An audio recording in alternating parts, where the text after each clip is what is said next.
Votez rouge vif, votez Anne Roumanoff. Bonjour Anne. Bonjour Bruce, bonjour Julie, bonjour Laurent, bonjour à tous. Adieu les petits candidats, adieu Philippe Poutou et son air de débarquer. Bye bye Nathalie Arthaud et sa coupe de cheveux autogérée. Ciao Nicolas Dupont-Aignan et son air de premier communion.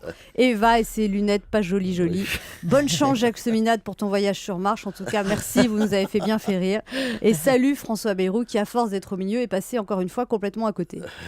Hier, j'ai passé ma soirée devant la télé et comme à chaque fois, la gauche avait gagné, la droite n'avait pas perdu et chacun s'accordait à dire que ce n'était pas gagné. Alors sur TF1, il y avait Laurence Chazal et Claire Ferrari, belle, blonde, habillée en blanc. Au début, j'ai cru que c'était une émission de téléachat pour vendre des lessives ou une nouvelle crème anti-rides. J'ai pas bien compris pourquoi elles s'étaient mises en blanc, Claire et Laurence. C'était pour se refaire une virginité politique en montrant leur neutralité ou alors c'est parce qu'elles allaient se faire un tennis ensuite. En tout cas, Blandine et Blondinette ont eu bien du mal à se faire respecter sur leur plateau. Tout le monde se coupait la parole. Les politiques ne s'écoutaient pas, pas étonnant qu'ils n'arrivent pas à s'entendre. C'était pas des chants polyphoniques, c'était une cacophonie pathétique. Ça m'a rappelé les assemblées générales des délégués de classe au lycée quand j'avais 15 ans, où c'était celui qui parlait le plus fort qui avait raison. Le brouhaha était tel que Ségolène est intervenue pour dire « Arrêtez ce pugilat !» Arrêtez ce pugilat. Il fallait la voir hier, Ségolène, regarder l'intervention de François Hollande avec un regard plein d'affection, de regret et de tristesse. Ségolène, c'est une ex-candidate, ex-femme, ex-star déchue, et hier, elle avait l'air exténuée.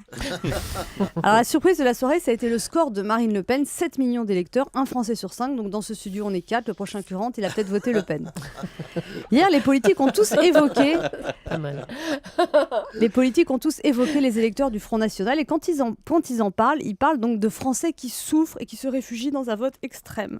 Et moi, quand ils disaient ça, j'entendais « Par ici, petit, venez voter pour nous.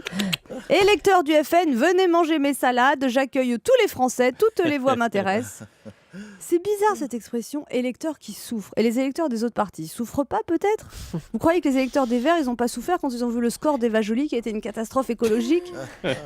Électeurs qui souffrent. Moi, je connais une gamine de 20 ans qui a voté Le Pen. Je crois pas qu'elle souffre spécialement, sauf pour se demander si elle va réussir ou pas ses partiels, si elle va ou non mettre du vernis à paillettes. Non, cette gamine de 20 ans trouve juste Marine Le Pen sympathique et énergique et elle aime bien ses idées. Et ça fait peur. Le Pen était d'extrême droite, sa fille est extrêmement à droite. Alors hier, pour fêter ça, ils ont fait une boum au FM. On a vu Marine Le Pen se dandiner sur du Rita Mitsuko. Une pensée pour Fred Chinchin qui n'avait vraiment pas mérité ça.